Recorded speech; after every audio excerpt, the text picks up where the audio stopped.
Welcome to the Airbnb Roadmap, the podcast designed to navigate you through the entire journey of short-term rental success. Whether you're just starting out or ready to take your hosting game to the next level. My husband and I became super hosts within just months of launching our first Airbnb and have proudly kept that title ever since. With over 350 reviews and an overall 4.95 star ratings, we picked up a hack or two I'm excited to share with you. In each episode, I break down the strategies, insights, and industry secrets that set profitable short-term rentals apart. From choosing the right property, understanding local regulations, and obtaining your listing to go beyond just the basics. I'm here to share everything you need to succeed. So if you're ready to map out your path to Airbnb success and unlock the full potential of short-term rentals, join me on the Airbnb Roadmap. Your journey starts here.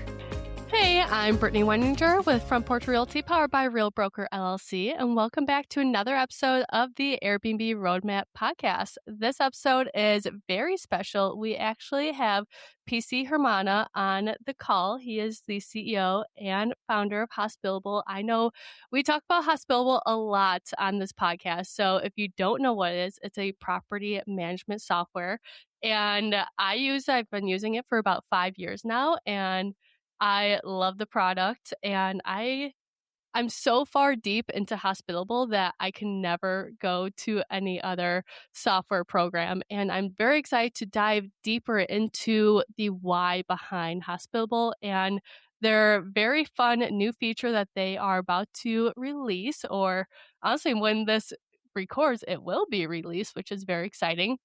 So, PC, hey, how's it going, by the way?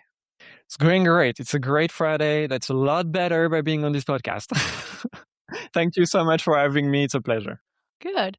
There you go. So you are an entrepreneur through and through, and a lot of my listeners, they are also entrepreneurs, and whether they are just starting their business, they have it as a hobby, full-time, or in their quote-unquote like dream stage. My question to you, and just kind of starting this off, I don't need to know your origin story if that's, they can just listen to another podcast. I feel like everyone starts that off.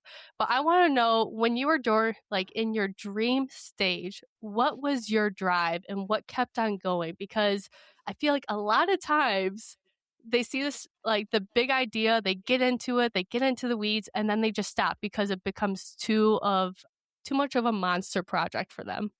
Yeah. So the dream stage is basically the stage where you refer to as you cannot not do something. Like you feel compelled, you wake up in the middle of the night, shit, I dreamed and I need to basically, the reality might just be more exciting. That's a very good question. Now, I don't know if the dream is really like the right word for it, but what I've tried to basically in the early days already was really being strict and disciplined about basically what do I need to see to keep going. I've seen the opposite of what you were saying, but founders that, for example, will be in that dream stage for a long time without necessarily a lot of traction or accountability. You can be a founder for a lot of times and never having a customer, never having a product that works, and telling yourself a story that you were changing. So I worked on 3-month cycles, which was basically big enough that you can do a lot of work, and seeing some kind of traction. And those 3 months didn't have to be necessarily about getting to the dream outcome, but it needs to get you on one assumption, one thing that you believe in that needs to be right to unlock the next stage. In the case of Hospitable, transparently, I think the first was showing something that was idiotic, just a small interface that would offer very minimal value, but would actually be able to test, are people gonna connect their Airbnb account to a product they don't know, and they don't know me, so they're gonna have to test that out. And then I'm gonna be able to advertise this mini product and find if that's gonna stick. And I needed to have some level of success. And then, okay, I know that messaging is going to be a hit, but are there things that I can do in the meantime that can validate whether it's worth the investment to be developing a full-blown messaging product? And then with that validated, and the criteria I said before, So you enter into that kind of 3 month cycle. Now this is what I need to show, and it helps for accountability as well. And then into the next cycle, so that's a part. Now there are also definitely founders who stop, and they may stop a bit early. I think with Hospitable is the best thing ever, because I never got to, because there was from the very early days some level of traction and improvement over time that basically made me feel, you know what, this is exciting, and there is some chart that is up and to the right. But there are also obviously moments of tremendous doubt where what the hell am I doing? For the first 6 months of Hospitable, the revenue generated per month was basically about $700. Oh, wow. I'm $700 for basically about, I would say, so from the August 2016 to January 2017. I'm a lawyer by training. I'd been to law school to law university law school for basically 8 years prior. This was really like, everyone would tell me like, what the hell are you doing with your life? You should be going to look for an associate position. Every one of my friends would basically go for those kind of jobs, and I would basically be, no, and you know what? I'm going to create a startup. That sounded ridiculous. Absolutely. I feel like whenever someone tells you that you are ridiculous and you're not, like, what are you doing with your life? That's when you need to like go more and be like, yeah, I'm doing this. I know my why. And when we got our first Airbnb, I'll never forget this. My husband and my dad were touring the house. My dad looked at my husband straight in the eyes and said, "Is it too late to back out of this offer?" And my husband looked, he was like, "What the hell? Like, no, like, I'm not doing that." And that was like okay, we have something going on. My dad doesn't believe in me, so let's just keep on going with this. Same. I could tell you the same about my mom telling me, why the hell would I go create a startup when I could do so many more things. So yeah, no, that actually kind of resonates. So that's why it needs to start by, you cannot not do it. You have your back against the wall yourself. Maybe you put yourself there, but just basically there is nothing in the world that can make that negotiate away. It's going to be coming from you to basically start or stop.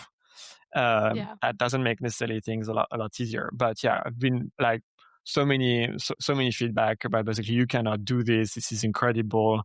There's too many products that do that. Turned out I didn't know a single one of them. You will never find a customer for that. They were proven wrong in 48 hours. They were proven right over the next 6 months. So yeah, the thing that have fundamentally kept me going, to go back to your initial question, is I have probably a lot. I have a lot of curiosity. There are a lot of things that I look at. There are systems, and I look at them and say, "Oh, that's interesting. Oh, the hell does this work?" And I basically want to get into that. I went into dev software engineering when I was a teenager already, and I said, "Oh, this is interesting. Let's see what I can do with that." And then you have an idea. Obviously, the immediate follow-up is, "Oh, or could it be to be doing this thing?" And in every kind of stage of what it means to be a CEO at Hospitable and a founder at Hospitable, it basically was always the kind of starting conversations like, "Oh, engineering, creating a product, or what can it be?" And then we break that down, like working on an Airbnb account and sending a message on a check-in and sending an email to a cleaner and those things. And then you build an organization, you need to hire people, and I can do that. Everyone else is doing that, so you can do that. And then you build these things. And I think like 9 years in, you're into obviously more sophisticated problems, but it's still fundamentally the same instinct of, wow, that's interesting. I know nothing about it. I'm gonna learn a thing or two, and that might be useful. And then there is always a phase when I develop almost an obsession into this, and I could be a chief legal officer, I could be a chief product officer, I could be a chief engineer, CTO, I could be my last delusion was to think that I could go on to pass the accounting exam in the US because I found I could put so much time having conversation with accountants that I could probably, and coaching them that, wait, I have too much confidence. I need to be brought back to the base here, to the ground. You How have too about I much do going the on same your exam? plate. Yeah. Yeah, I should not be doing this, but this is to illustrate the kind of obsession part. And then there is a moment of a bit more accountability. That, okay, this is probably not the best thing I can do with my role and the impact I can have, and then moved on to the next thing. Oh, there's this thing now. Oh, that's Yeah. interesting. I'm going to learn something else. It sounds like you just have so much passion into what you do, and that obviously like that helps you drive. And I call Hospitable the hub because it really is. Like it has so much going on that it's the one-stop shop.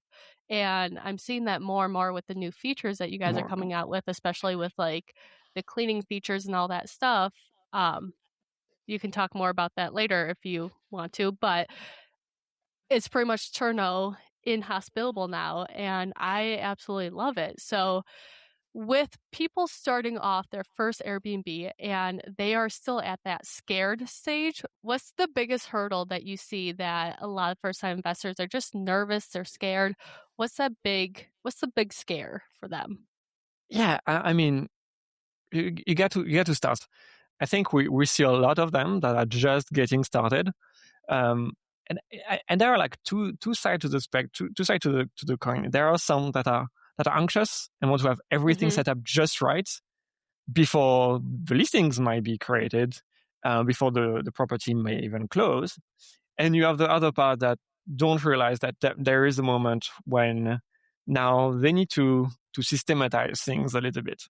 I'm kind of fundamentally, I believe an entrepreneur should not be about, if you're asking me that question, about basically setting up property management software systems. That's basically no, focus on your business. What is the thing that you need to do today to launch it?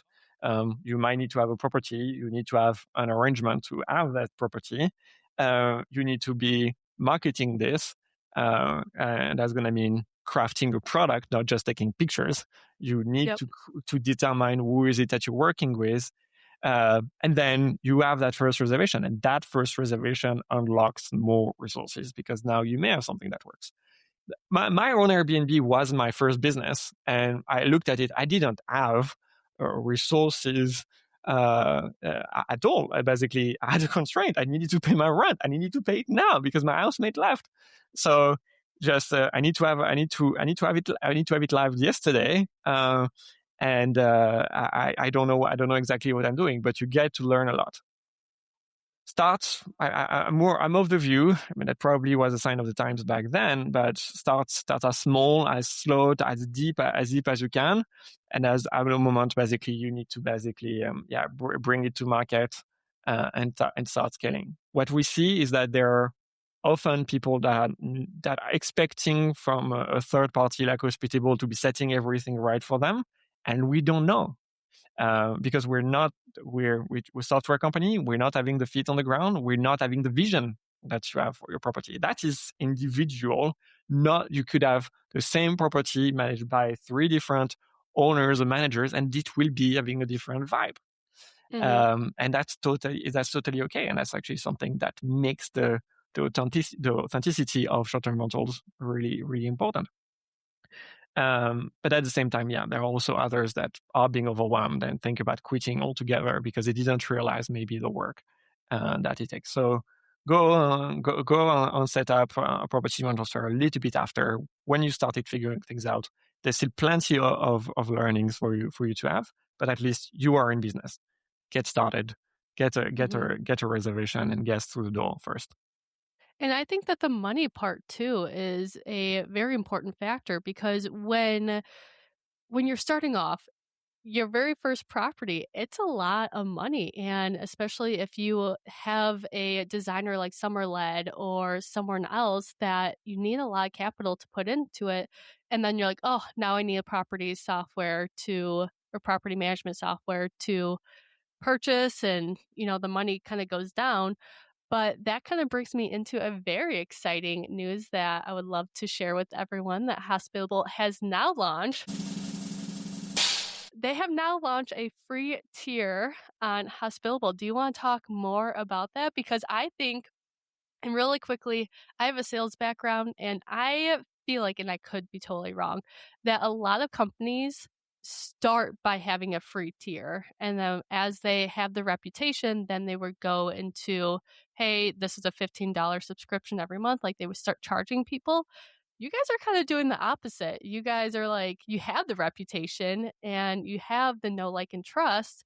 Now you're introducing the free tier, which, like, why the timing and what was the reason, like, behind all this stuff? Yeah, thank you for raising that. There are a million reasons. I could give you 10 different angles. It's basically been in the work for, I think, behind the scenes the past 5 to 6 years. So Okay. it's not something that is reactive to anything that's happening. But I mean, obviously it might be biased, but I see more evidence of that offering being necessary in the market now these days. So yeah, as of April 1st, and I'm choose April 1st for very good reasons, but we will be launching our Essentials plan. That will be a non-recurring subscription plan that can be totally free if you are not using some of the features that might be charged. And that will be what I believe is the only product in the industry that will not charge you $1 if you want to distribute your property over multiple channels. So the part that has been gate kept for more 2 decades now, actually, is now charging exactly $0. So that means the connection of multiple accounts across different booking platforms, the listing management, the calendar, the inbox, would be entirely available under Essentials plan. But the sign of the times is that actually it's not enough to offer something for no recurring fee. Um, it's basically it needs to make you money. And Mm-hmm. the truth is we are confident into this strategy because we don't just tell you that we're going to be some bloatware on top of your booking platform account. We're actually going to help you secure more revenue. And there is a lot that has been built in the past about it. We're just basically to a point of realization where we can actually help host make more money, whether that is with dynamic pricing, whether that is with simply more upsells or selling trip insurance or direct bookings. We believe we're now in a position where the freemium logic might just work because we are going to offer you something far more compelling than just hosting on that one platform and just for a certain set of features. And I know at this point, probably people are asking, but does it mean, I mean, Hospitable has been known for the automated messaging to guests. That will also be included for free. Oh, wow. There will be some asks that we have, but that I believe are fundamentally aligned, which is, for example, to use the guest portal in your conversation with guests, which is you're going to do this because you may want to have a check-in form, you may want to have a signature of a rental agreement, you may want to have some guest verification, but also, frankly, you want to have maybe a monetization for an early check-in, for a late checkout, for some other upsells that you have from the product. So basically, you will be able to use check-in instructions and multiple touch points during the stay. You will also have access to our AI features, suggest with AI. So basically, you don't exactly know how to address a particular message. Go ahead, click that button, and we generate a message for you based on your history, based on obviously the interaction with that one guest, and everything that we know about the property, including populated from a knowledge hub. So it's essentials, but we believe we really push that a lot further. And just to say about the fact that we believe it's really unique, many of your listeners may notice that obviously there are plenty of free plans in property management software. But when you look at it, yeah, it's free with a commission taken on the for whatever booking platforms are making. There's $0 that we'll be making, 0% commission on Airbnb or verbooking.com that we basically are taking.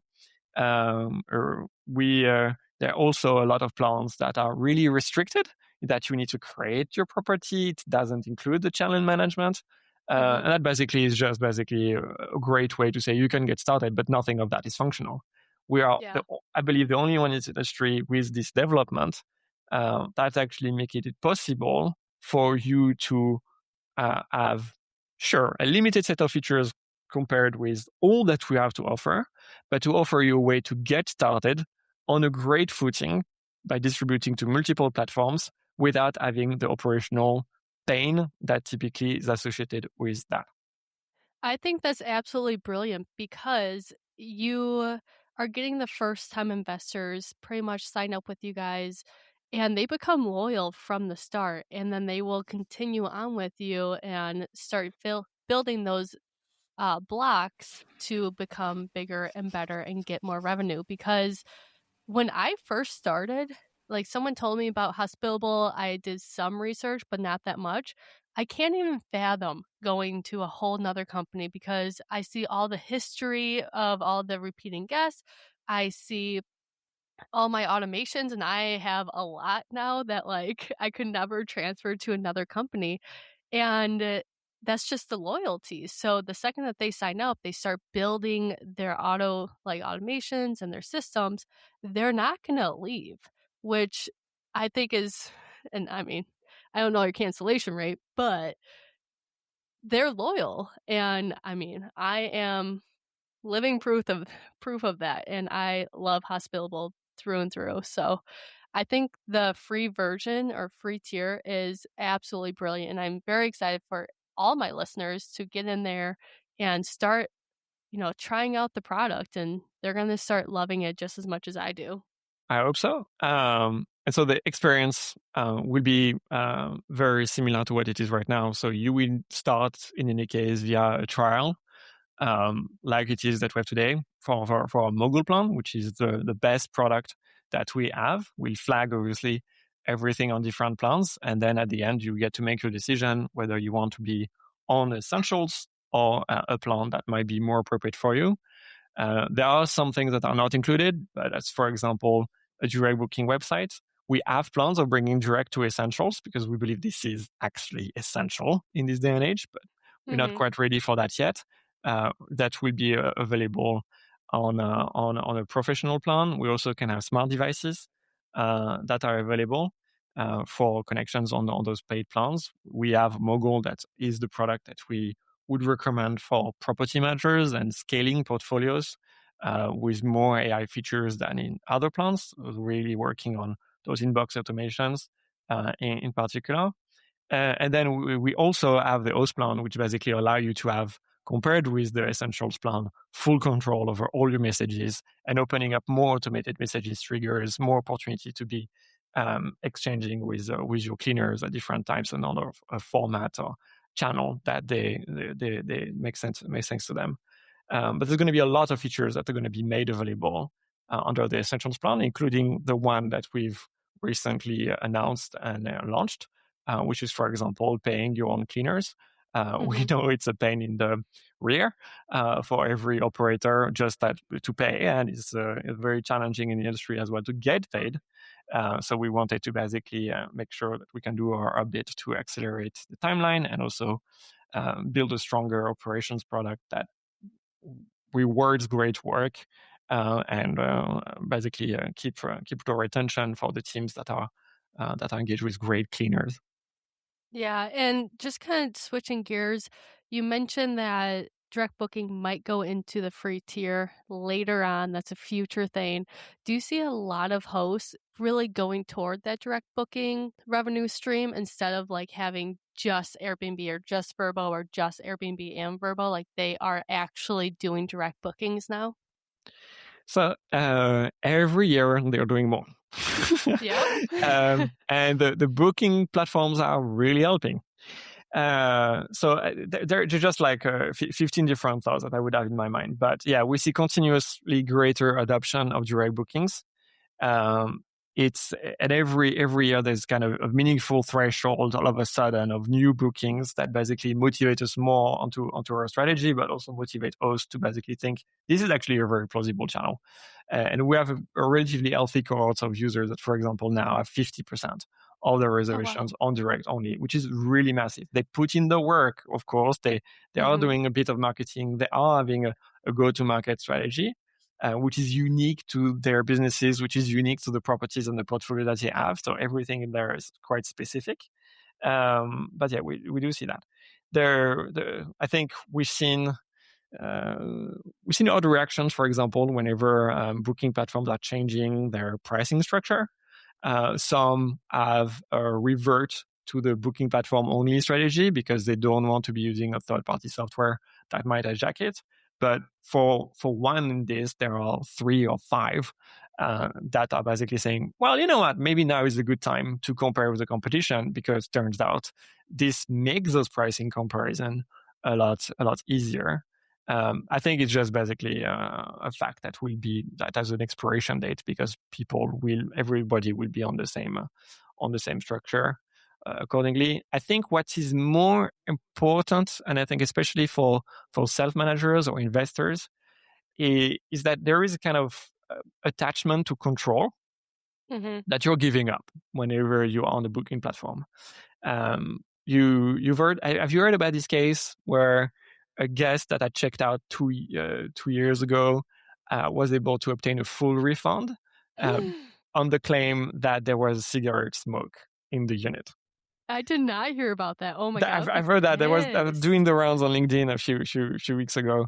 But that's basically, it's completely shocking. So you could have a guest coming 2 years later that now need the money, complain that there was cigarette smoke back then, and the booking platform sided with the guest on a claim that obviously could not possibly be defended by the host. And so now that's actual money taken out of the future payouts that basically is taken out. So it's just completely difficult. So in our case with direct booking, we've made a really big effort to streamline everything that's supposed to be complex, which is, all the booking engine part, because there is a guest verification, there is the payment underwriting, the payment processing fees, there is the guest verification, the tax compliance, which we believe is a huge problem, huge opportunity for us as well in the industry. If you want to have bookings that are going to be sustainable, you need to pay your taxes. And the adoption actually from those booking platforms is not too great. They go with what's easy, not with the entire scope of what's compliant. So we've made the work, made it so that it's a lot easier to get started. You don't even need to connect a Stripe account. And we are fully liable for everything that's going on direct. But the thing that make the go-to-market special, your direct booking strategy, those are what still belong to you. And we're always curious about the strategies that hosts are having to basically boost their direct bookings and gain some deeper returning guests, for example, and getting some good traffic on their websites. Yeah, I know the younger generation, I feel like that, like, let's say on Vrbo, there's a lot of older guests that always book on Vrbo for some reason. Airbnb's kind of mixed. And then direct booking always has kind of like a younger generation, because what they do is they will screenshot a photo of your property, put it into Google and search for that photo, and then find people's direct bookings and then book through there. So I feel like that there's a lot of movement of people going to direct booking because they know that they're probably going to save some money, because host fees are so expensive now. And then also you gain control too. I have battled with Airbnb, battled with Vrbo so many times just because of just chaotic guests, and they always side with them. And sometimes it makes sense. I'm like, yeah, I mean, if I was in their shoes, I would side with them too, but like, come on. So I love that you guys see the problems and then put it into your software to solve the problems, right? Like, especially with Turno, not saying that you guys are Turno, but you guys kind of created a feature that solved the Turno problem. You guys create a feature of direct booking, solve that problem. Like, you guys keep on innovating, and you guys are truly becoming the hub where I had a huge tech stack and now I just have Hospitable. Consolidating a lot of the tech stack spend on just one tool, and that doesn't make us more expensive. I mean, our fees are the same since 2024, and we were not doing everything that we're doing and what we're doing now, and we've not increased our prices anyway. And as you can know, that's the opposite trend. We're trying to have that our product be more impactful to more people, including to help them get the essentials right. But yeah, you're right.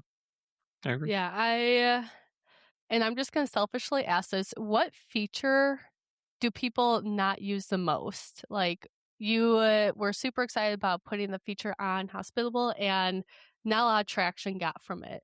Yeah, so now I would kind of point to the last one we launched, which is the hospitable task with now the ability to be managing your cleaner as they're doing the operation. So it's a brand new feature. So I believe that there are a lot of people that are getting that configured. I've configured that last weekend. I probably are looking into it this weekend as well. Yep. But yeah, so basically we have an end-to-end user interface for your cleaners and for you as host to be monitoring the progress of the cleaning. Your cleaner will basically say that they are starting the task on location in an experience that's basically adapted to them, so that can be translated into Spanish, because we actually realized that an English-speaking product would not make a lot of sense, and that was a blocker already Correct. for the pilot. Yep. And basically run them through checklists. That checklist can be AI generated to get started with properties that are actually similar in terms of rooms, in terms of setup, based on what we know as a listing manager. So making sure that we can get close. You can also add your own ad hoc tasks. There are going to be more recurring tasks, basically better integration.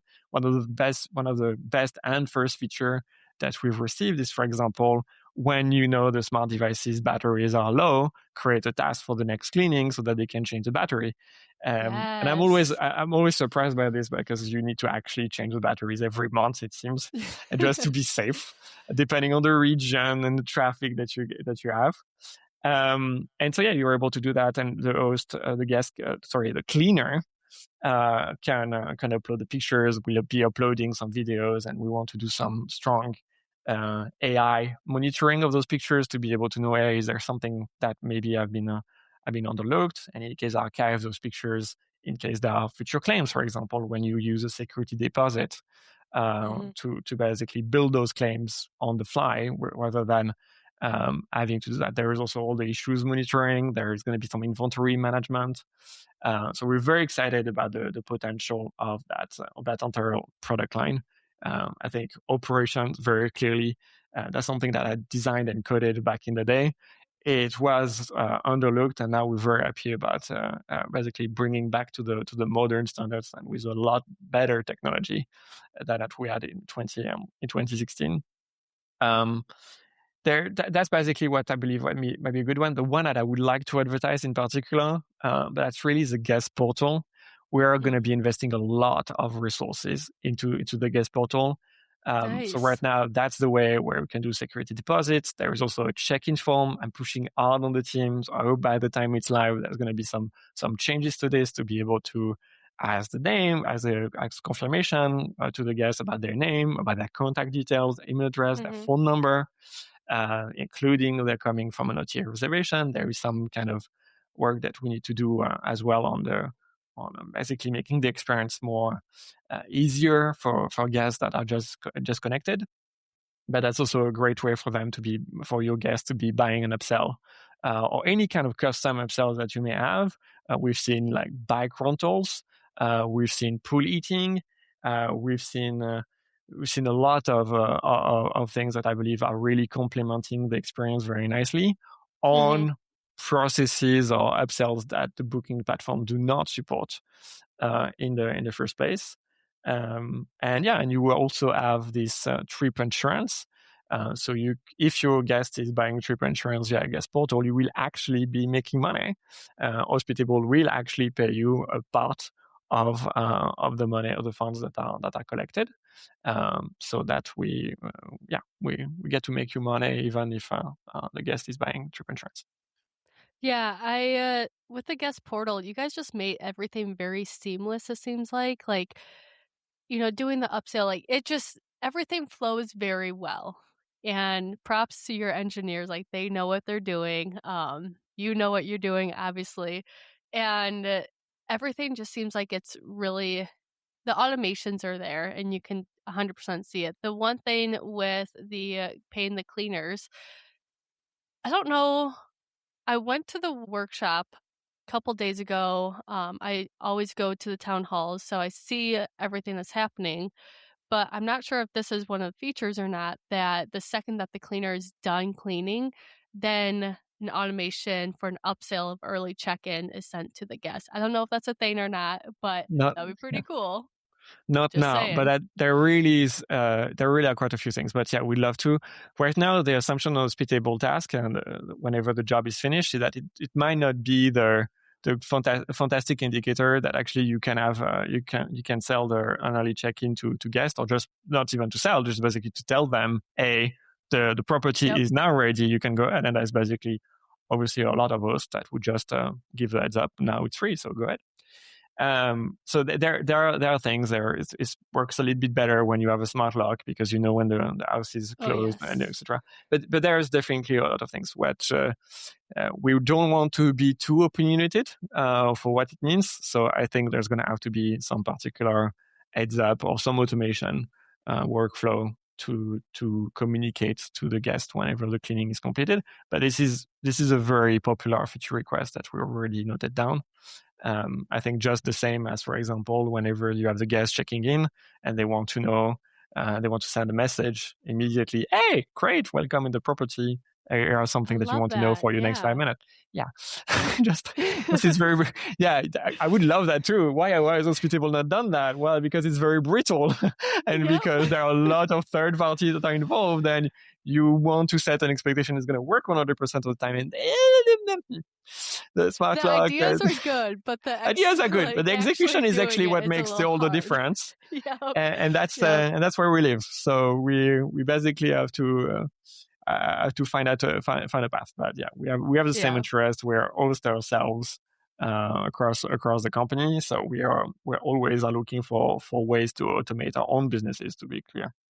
And that's why I love it. But we are coming up to our time. So if you have any other things that you want to tell the guests, or not the guests, oh my gosh, the listeners. Well, they're the guests of the podcast, so you can actually do that. They are the guests of the podcast, but you are my guest right now. So okay, yeah, fine. But you're like, yeah, that's true.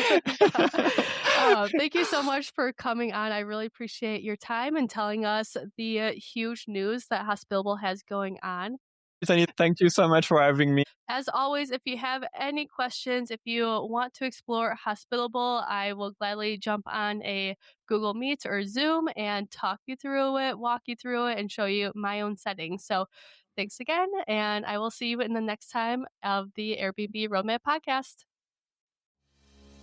Thanks for joining me on the Airbnb Roadmap. If you're loving these episodes and want to keep the conversation going, be sure to subscribe, leave a review, and share this podcast with someone who's ready to dive into the world of short-term rentals. Got a question or topic you would love to hear about? Reach out. This podcast is all about learning and growing together. And don't forget to follow me on Instagram, the Airbnb Roadmap Podcast, for more tips, tricks, and behind-the-scene insights. Until next time, here's to turning your short-term rental dreams into thriving realities. I'll see you back here soon.